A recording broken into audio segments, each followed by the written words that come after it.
and welcome to the 42 Rugby show. It was agony for Ireland at altitude in the second test as the Springboks came back to win 32-26, tying the series at 1-1 heading into the third and decisive test in Port Elizabeth.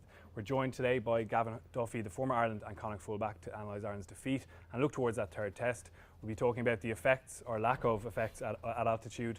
We'll be looking at Ireland's tactical performance in the first half. We'll look at how they managed that comeback from the Springboks, and of course we'll preview that third test. Gavin, thanks a million for coming in. Great to be here. Looking back now with a couple of days reflection time, how do you view that? Was it a blown opportunity by Ireland, or was it positive performance overall? A lot of positives come out of it yet again, but ultimately at the end of the day they blew a commanding lead in the second half. Now whether, as alluded to during the week, the altitude was going to play its part, or whether it was just that South Africans really upped their game after the 50-minute mark and cut down the errors, cut down their discipline and really fought back into the game. But it was certainly an opportunity missed. Were you surprised by the quality of the Springboks comeback, I guess? Because in the first test they looked poor, the first half they were very poor again, the second test. Did they take you by surprise with that, the quality and I suppose the tempo of their comeback? They really did. I didn't think they had it in them after watching the first half, or the first test, the first half of that second test.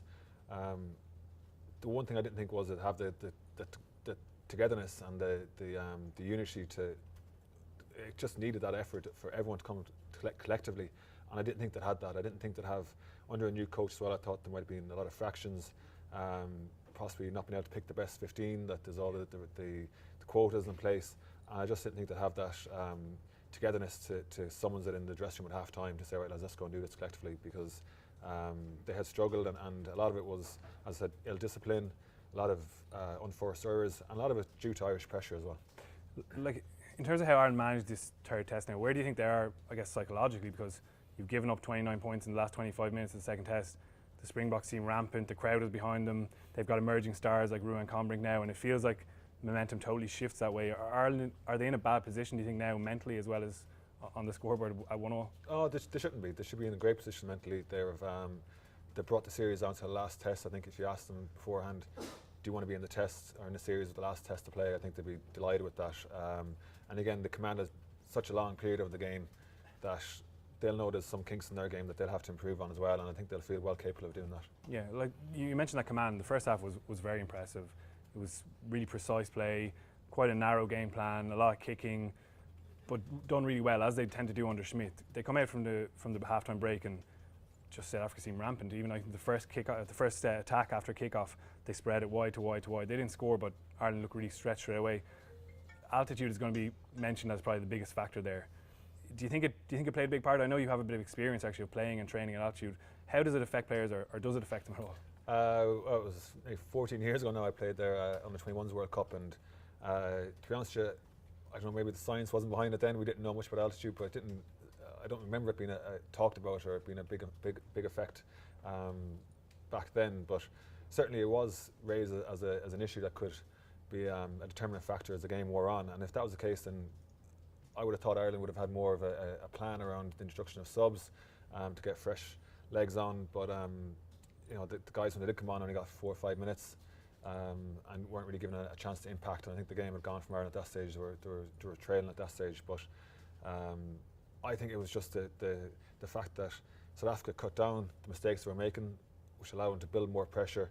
And ultimately then they found mismatches physically and in terms of pace as well out wide, which they weren't getting in the first test and a half. Yeah, like, so how do they create is it a case of, I hate that cliche, going through the phases, but is that a case of what South Africa needed to do, is tire out Irish defenders, not just because of altitude, because of a big guy like Detroit smashing into you? Is that what they look to do? Very much so. I think, as I said, Lou said, like, it really was a case of their attack being stifled because they were being stripped of the ball.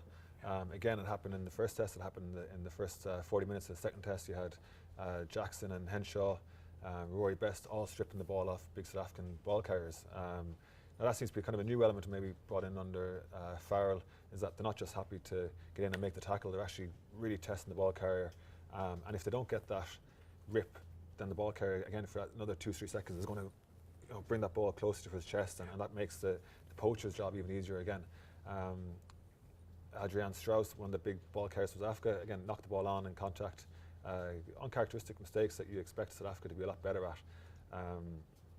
And in the second half, they cut down those mistakes, and again, as I said, that just led to pressure and the mismatches being spotted in the defence. And South Africa changed their tactics slightly as well, which I know we'll go into. Yeah, like that certainly seemed to have more effect.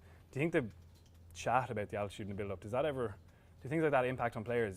You hear all this stuff about you're going to struggle in the last 20 minutes, you're going to be out on your feet in the last 20 minutes. Do you think that impinges on you a little bit? Yeah, sometimes it can. It can. You might be conscious of maybe holding back a little bit. Then I know sometimes you hear that it's a big pitch, and even in Gaelic terms, Croke Park is the biggest pitch in the country, and then if you're told something is bigger or better or different, and altitude is going to be affect, subconsciously you're thinking, okay, maybe I can cut back a little bit in the first half to reserve energy for the second half. But you'd have to say though that the way Ireland went out and attacked again in the first half, that they seemed to get over that. But again, it comes back to then, could they have managed that if it was going to be an issue? It's interesting to see some of the players saying it wasn't an issue, that they didn't find the altitude was an issue. So if that's the case, then it wasn't an issue. No excuse. No excuse. Let's talk a bit about how Ireland built that lead. A lot of indiscipline from the South Africans. They gave away cheap penalties time and again, as they did in the first test.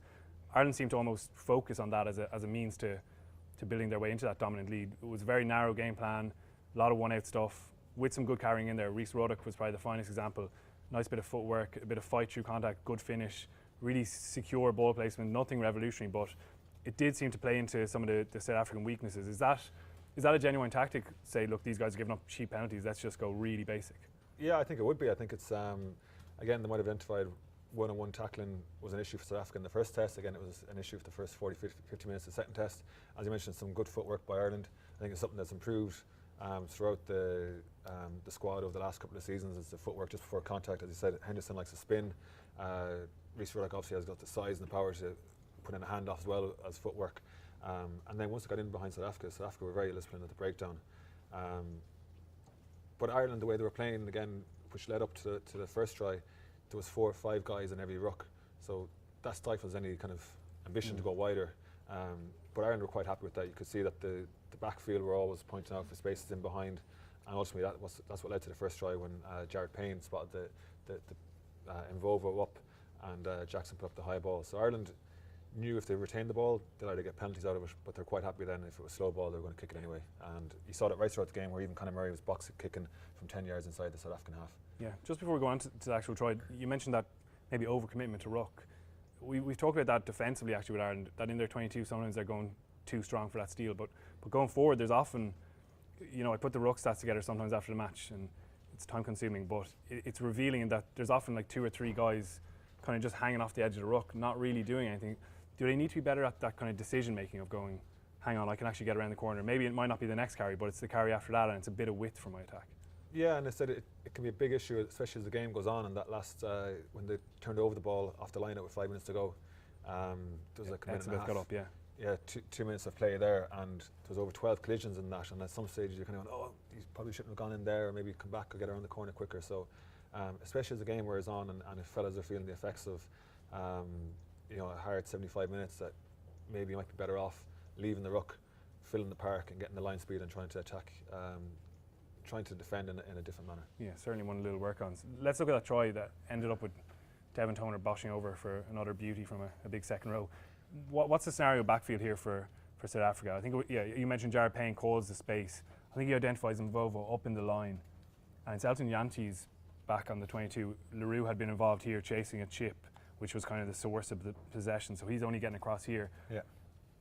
Again, there's not much on for Jackson. He's 2 men outside him, Ruck hanging inside him, and he goes for that bomb, which was probably their primary attacking tactic in the first half. They did it repeatedly. It was try and win that territory. But what's he see in the backfield and what probably needs to happen from South Africa's point of view? I think firstly from the footage you can see that Jared Payne spots Mvovo up and Jonty's in the backfield. So the first thing is when you're putting up a bomb, at least it's been communicated, because Jackson could have put the ball right in the money but no one chasing, and it's deemed a poor kick and a poor option. It did actually happen once in the first half. I think there was no chase, and I remember I could see him cursing on screen. He was pretty frustrated that someone hadn't chased it, but yeah. So the first thing was that there was obviously great communication, so the decision was made, the ball went up, and Mvovo was coming backwards to gather the ball. Trimble has come up, and in fairness to Trimble, his work rate has been incredible in the last couple of tests, up and down the touchline. Nothing too flash, but it's off the ball stuff that he's really just probably one of the best in the world at. He's nowhere near the ball actually when it comes down here, but he jumps it enough to put him over off. But even Jeanty's here, like, he doesn't strike me as the guy who's going to be too commanding in the air. But he really should come and help. He knew that he's been under trouble under the high ball for the last test and a half, and Jeanty's really should have come with a really loud, clear my ball shout and really just attacked it and gone for it. And worst case scenario, he would have knocked the ball on, or he would have bundled it into touch. But he didn't help his winger there in that case at all. And Trimble, in fairness, he just chased it down, and nice bit of skill to get the ball back into play. Yeah, it is interesting that Schmidt always mentions that winger getting off the ground. Even if he's not a viable competition for the ball to actually take it, it does kind of impinge on the defender, I think. Like Janči's, as the last man back there, coming forward onto the ball, that's always the ideal scenario, isn't it? You don't want to be... Yeah, very much so, and especially because Mvovo was spooked by Trimble and the high ball. So you would want a commanding voice, but I don't think Jeanty's is going to be the player to ever do that, really. Yeah, he didn't. So Ireland, they lost control in that second half. Obviously a lack of possession, a lack of territory. It was really difficult. They were mainly defending, but we have some of the stats. Quite few passes, quite a lot of kicking again. They do generally tend to have a high pass stat. Schmidt loves quoting it, but it's often just a one-out pass, and they do a lot of that over and over again. But were they maybe missing chances, you think, to have a little bit more variety in those tiny glimmers of possession they had that might have helped them maybe take control more? Yeah, certainly I thought there was a couple of opportunities right throughout the game where Ireland got into a good position where they had two forwards playing off the 9 and another forward in behind, where they could have gone out the back door and then maybe shift just the point of contact. Certainly I thought Richard Strauss in the second half had a great opportunity. I think it was on the 66th minute or so. If that's Conor Murray fed the ball to Richard Strauss. Now, as you can see, it actually came from Robbie Henshaw kind of getting the ball on the 5 metre line using footwork. So that clogged up a lot of the South African defenders. A lot of these guys couldn't shift out and spread the field as much because Robbie Henshaw kind of got it and came across field, and a lot of guys end up in a cluster here. These guys really struggled to get out. De Klerk was in the line, which he finds himself in the line quite a bit during both tests. When Richard Strauss got it here, I thought the biggest option he had was hit these guys out here. Let's play out here. There's a big space here to the 13 and Peterson on the wing. And Richard Strauss got it. He literally just got it and a little bit of footwork and into contact, and he got hit by Whiteley, and ultimately South Africa drove over the ball. But I just thought that was crying out for these guys out here. And again, we don't know from the tape if they were shouting or not, but ball out the back door, hands. This guy came flying up. This guy would be in all sorts of trouble, and Peterson has big decisions to make as well. But ultimately, we didn't even look for that. It didn't even look like it was in Richard Strauss's mindset to catch, pass, and have a swivel out the back. And I think a couple of those opportunities, Ireland might look at the tape and say, you know, let's go there the next day. Yeah, it's interesting that you pick out. It may not have even been a glaring try-scoring opportunity for many of us watching, but you can actually see that. Like, where does that mindset come from? A coach saying to you, "Go win that penalty, be really solid," or do players need to take more responsibility for actually, hang on, I'm going to communicate it into Rickard, to Strauss, that the chance is on, and he's going to actually look up and have a chance to pass? Well, first I think it comes from the training field, whether it's something they've practiced, whether these guys are in tune, whether there's a calling mechanism in, that he's aware that there's always going to be an option out the back. So that's the first thing. I think secondly then it'll come down to video analysis going into the next game as well, where you can see if South Africa do tend to get tight here, and they're very physical around here as well with the big guys, and if de Klerk is coming out here filling the spaces out here, that if there are 12, 13 guys within the near post, then there has to be a bit more space out here. And why take the physical confrontation up here? Obviously Ireland got a lot over it in terms of penalties and lack of ill-discipline, but you got to presume South Africa won't be as ill-disciplined the next day. And if Ireland want to develop their game, then let's see this little pass out here. And again, just attacking easier space out here. Just these guys then, making these guys make decisions, the defenders. Does he step in? Does he drift? And seeing can we create a bit more try-scoring opportunities. Yeah, you've probably seen that development happen in Connacht, like watching over the last couple of years, that players are now maybe taking more responsibility for those decisions, and it doesn't even need to be mentioned because that option is always a genuine option, whereas sometimes with Ireland they have the shape set up, but you wonder whether it's really on for them, or really whether the players are thinking about, I'm just going to carry into contact here. Yeah, very much so. I think it's the difference between teams who have a really strict setup, and then maybe the top teams like the Argentina. And it's funny how we put them in a bracket now with the way they've played, where you really get a sense that their players are making decisions on the field, on the hoof, as opposed to being maybe curtailed by a game plan or an overall theme of how to play once the team wants to attack. Yeah, how else do you think Ireland could have maybe grasped more control of that second half? Because they were like bystanders at times. Obviously we're going to talk about the defence in a little bit, but could they have done more to actually take control, or could they have kicked tactically better, or what kind of things could they have done? They could have kicked tactically a little bit better, I thought. Paddy Jackson missed touch on one occasion, going off to the right-hand side. Ultimately, he got a great touch finder here, but it was mentioned obviously in commentary as well that you got to find the seats, really, the cheap seats here.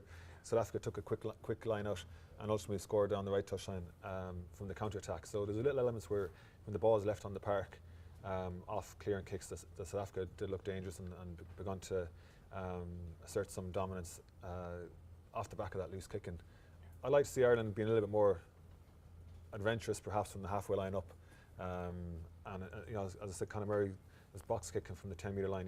You'd hope that Ireland might look to retain that ball in the third test. There was one strong example, I think, over on the left-hand touchline in the second half, where they put it on top of Conbrink when he probably wasn't as easy an aerial win, and South Africa actually countered and won probably 60-70 metres up the left. It really kind of highlighted that issue. Yeah, and that's like, in fairness, Ireland identified a weak link in Vovo, they targeted him and they got reward out of it. So ultimately it was probably a good tactic on the day, but again, if you like to see Ireland evolve and have other options, you'd like to think that we could keep the ball in hand a little bit more. You probably need to be adaptable within a game. Yes. One tactic isn't going to work for 80 minutes. No, I said a change of personnel in South Africa, then it kind of strengthened their that area, their weakness they had. Yeah. Let's look at that try that Conbrink scored. It kind of signified the shifting of the momentum. Ireland were still 19-3, I think, at that stage, and they end up conceding 29 points thereafter. What was the shape? It was Paddy Jackson actually made a brilliant hit, possibly a legal hit, on Elton Jantes to turn the ball over here, and they exited out. As you mentioned, found touch, but probably didn't put it deep enough into the stand. What unfolds then after? Well, South Africa got a quick line out. They tried to up the pace, to have Ireland under a bit of pressure, and Leroux goes on the counter-attack. Now, Leroux has been actually pretty poor in the last two tests, and a player I really highly rate. I think he's electric when he gets the ball, but he's been very loose in contact. But on this occasion, he comes up, but it's the work off the ball, Murray, that I think we're going to highlight, where number 18, going to help me out with the name again. Reldinghuizen is coming back with Khaleesi. It was interesting that in some of the press conferences afterwards, Coetzee mentioned at half-time how we had to identify players who weren't working hard enough, and this guy just came off the bench just after half-time. So would have been mindful of the words ringing in his ears, I suppose, of work rate, but I suppose it's quite similar to what he's doing week in, week out with the Lions. Yeah. He knows the counter-attack is on. He's going to work back, same as Khaleesi. Guys are all working back here. Whiteley and Peterson are also working back. Murray's working hard. The Irish guys, you can't fault their effort to getting up in the line, but ultimately these two guys make the try. They work right off the ball to get back, and a slight block on Murray, and just opens that corridor for Leroux to exploit it. It's Best and McGrath then. Best and McGrath, and he just has too much pace. And again, he kind of feints in, takes him on the outside, and it puts him down the touchline. So Leroux obviously kind of the architect, but these two guys were fundamental in that try being scored. That kind of kick escort thing, or the shepherding off the ball, is that something players train, or is it just something you pick up on video and say, I can probably do a bit more there? And how important is it to be subtle, I guess? Because watching it first live, you probably couldn't pick it up, but then you watch the replay, you go, hang on. And it happens so often in games, that the best teams do these little subtle interference runs or blocking lines. And but again, whether it's a South African thing and whether it's been done on the international side, but it's interesting to see that as one of the Lions players who would have been playing C15 with that type of attitude, get back and expect the counter-attack and for a prop to get back and have that awareness. Having been involved in a couple of collisions down here and in the scrum initially, to get up and have that awareness was pretty impressive. Really impressive. Like those things actually have probably tended to go against Ireland this tour. Like normally they're masters of the kind of subtle off the ball dark arts / cheating, where they do it really well. It's barely perceptible, and it ends up with a try, just a nudge off the ball, Johnny Sexton holding someone into a ruck, or little things like that. But it seems to have, I don't know, maybe that's just karma in international rugby. Luke Marsh again blocked in the first test for that try, and those little things going against him. Even Andrew Trimble got done for holding Faf de Klerk. That was a little bit more blatant, but interesting to see how that balance has kind of shifted against him. Do you think that's just the flow of Test rugby, or is there something more to it? You get some and you lose some, but also I think it was just an interesting when Conbrink did get down the touchline here, and it was Jackson. It was a one-on-one, but just and it was a bit of a mismatch now in terms of physique and I think power, and obviously he has all the momentum coming in, and Jackson has been incredibly brave. Like, you can't fault him, but just that power to get over him and to score in the corner. I think that show of power and that kind of dominance in the contact really up to South Africa, and said, that's kind of the game that we should be playing, that we should be running over guys, and there was a marked shift in their attitude and the way they carried the ball after that. Yeah, there was a nice bit of aggression. He even added a little footwork into it, and I think Jackson had his head on the wrong side of tackle. There was a few instances like that, whereas Ireland's tackle technique in the first test and the first half of this game were really strong. They made the tackles really brilliantly, but it just faded out a little bit. I think Jared Payne got ran over probably twice. Stuart Olding got handed off into the ground. Just instances of their defence slipping up, and that's kind of what I want to touch on next. Is Ireland come up against these kind of high tempo, wide attacks, and South Africa massively shifted into that. They had their little 1-3-3-1 set up, and they kept the width of the pitch, and it was unbelievably quick.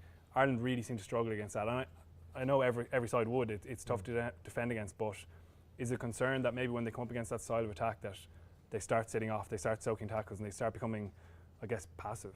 It's a little bit of a concern, because I said it's a reoccurring theme when Ireland play, and you go back to the World Cup against Italy and Argentina, and even England again in the Six Nations, where teams who do find that space on the 50-metre channels, where Ireland might have a ruck, and next thing the next tackle isn't made until the 22, that they're just giving up a lot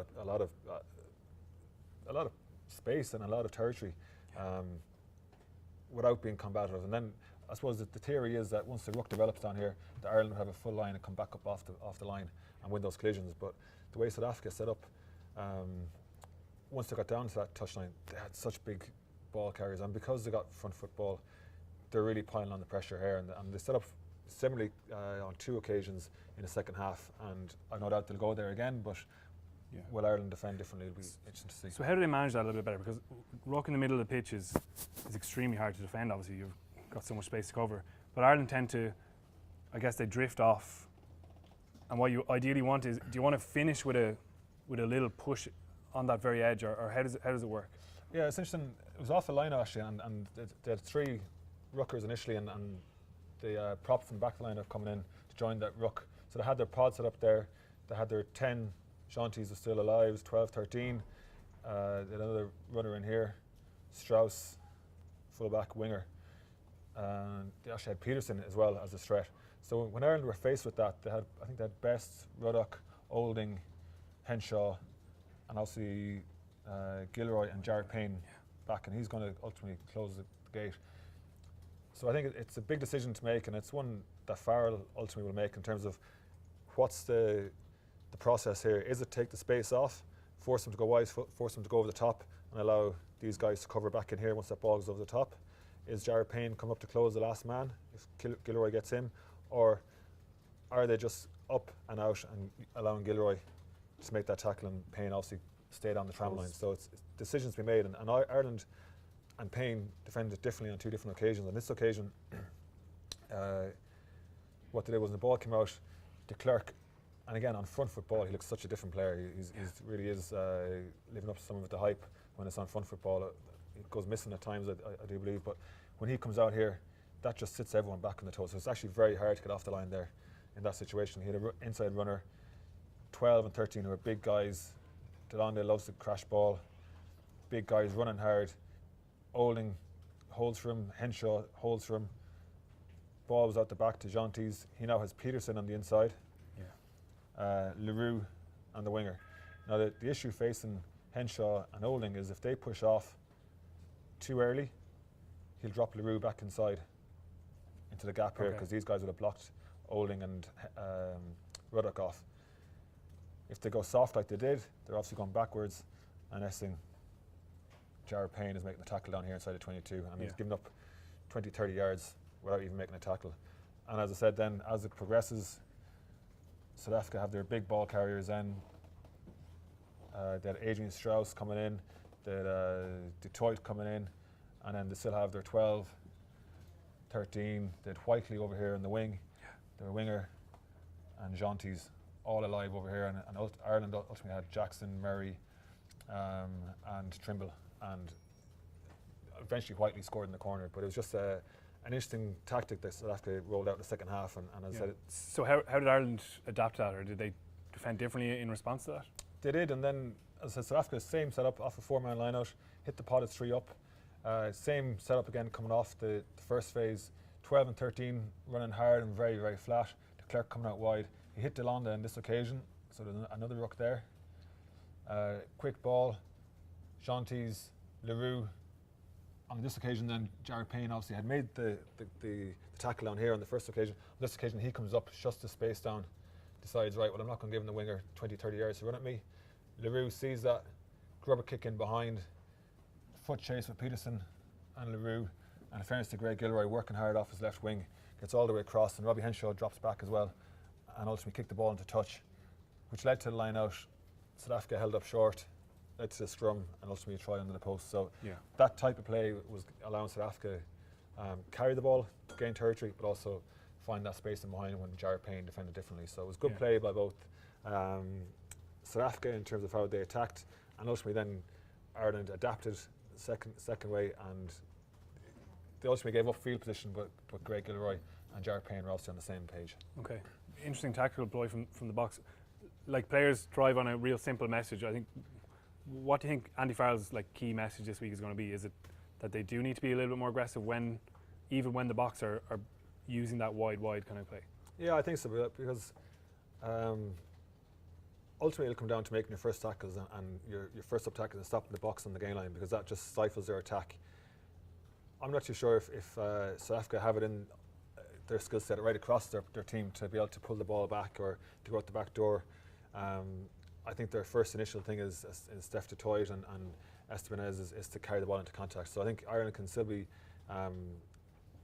very dominant or very aware that line speed will stifle the South African attack. And I think that's something that, again, they'll be mindful of, but add to that then you've got to make your first sub tackles, because once you're on the back foot, then it is very hard. You have to make decisions, and it's easier to make decisions when you're or it's hard to make decisions, and as a result then you go into that kind of passive mode and using the touchline a lot more. Yeah, it's like selection is going to be another massive issue, I guess, headache for Schmidt this week. Did you feel the selection was bang on for that second test, or did you feel maybe that appeal for freshness that he was looking for was a little bit too strong, too many changes? No, I was delighted, probably because of a personal point of view. I've been on so many summer tours and didn't get to put on the boots and sit on the bench and never mind get a run. So by the third week, and the team is picked on the Tuesday, like you're thinking about your summer holidays at that stage. You're going to go, why did you bring me all the way down to the far end of the world, like yet again, and not get a game? So I just thought it was brilliant. Like, this is only 6-7 months after our World Cup, so this is what we're crying out for. We're looking for a change. We're looking for guys to be introduced. We want to win a test series, and winning the first test gave them that scope then to change up in a second test and instead introduce fresh legs, but also see guys in this environment and see how they operate. Stuart Oling had a good run at 12. Ruck in the back row again, I thought he played really, really well. He was like a bit of an enforcer. Quinn Roux got his start. Some controversy whether he should be even on the tour, but if the set piece is his strength, well then certainly the set piece held up well in the 50 minutes he was on the pitch. So guys got experience, guys got exposure, and you have a few options and decisions now to make going into this final test. Yeah, let's look at that a bit, because Robbie Henshaw now ruled out, unfortunately. It puts a little bit of stress on the backline because you don't have as many centres as you might hope for there. Even Stuart McCluskey could have been useful in a week like this, but he's not there. How do you think he's going to balance that? Because Payne has been really impressive at 15, but Tiernan O'Halloran's there as an actual fullback, and Payne has a lot of history at that 13 shirt, especially on the defensive side of things. Schmidt loves him there to kind of run that drift and that hit on the edge. Yeah, well, personally I'd go for Jared Payne at 13. I think when he was reintroduced during Six Nations after being injured, I thought that shored up some of Ireland's defensive frailties, and again got that line speed and line spacing a lot better. And then bringing Tiernan O'Halloran in at full back, I think he's been on form. He's been the form full back in Ireland over the last 4 or 5 months. So I think on form alone, he should start. But also I think the way the last 2 tests have gone, has been a lot of high balls, a lot of high kicking, kick chase, and that's one of Tiernan's strengths as well. So it'd just be interesting to see though how he does fit in terms of if the backline is Trimble and Earls. Obviously the way Tiernan has been playing with Connacht has been slightly different in that, that there's been more of a focus on counter-attack and getting the ball back into around the halfway line and midfield rucks and counter-attacking from there. So as long as they're all on the same page, and that if they kick, there's a line chase, if they counter-attack, they're going to back each other up, then I think Tiernan at full back would be a good decision this weekend. Yeah, there's a big call Tighthead, I think, because Tyke Furlong came in, did a really good job, scrummaged really impressively against the Beast.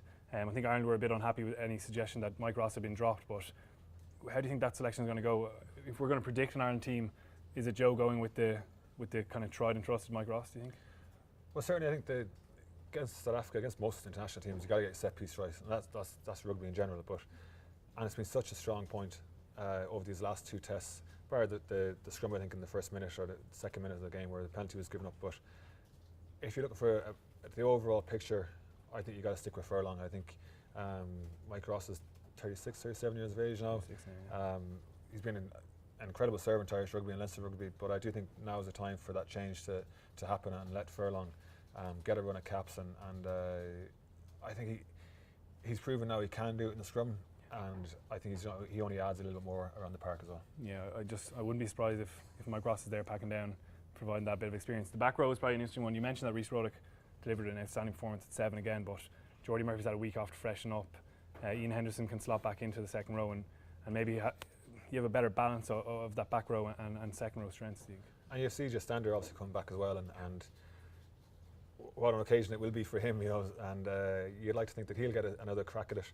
And if Jordy Murphy starts, and you have that impact off the bench, that'll be Rhys Ruddock, as you said, who played really, really well. And then I think Henderson will revert back in the second row with Devon Toner, and it's as you were really for the first test, apart from maybe the change in midfield and fullback. Yeah, that bench impact is probably important because Ireland didn't have that in the second test. I think the box bench changed the game, but without a guy like Ultan Dillane, Ireland didn't really have a major impact, or Sean Cronin maybe to carry strong at them. Is that going to be an important element of it, especially after they looked so fatigued in that second half? Yeah, I do believe that you also have to give players a chance to make an impact, and I think Kieran Marmion only got 3 or 4 minutes, Tiernan Hallinan only got 3 or 4 minutes, Ian Madigan obviously only came on due to a forced injury, so you have to give guys a bit of an opportunity as well, 10, 15 minutes, 20 minutes if you want to make changes, and if fatigue is a factor, then acknowledge that fatigue is a factor and get the guys in early, because I think someone like Kieran Marmion, if the game does become a little bit broken up in the last 15, 20 minutes, what a guy to spring off the bench.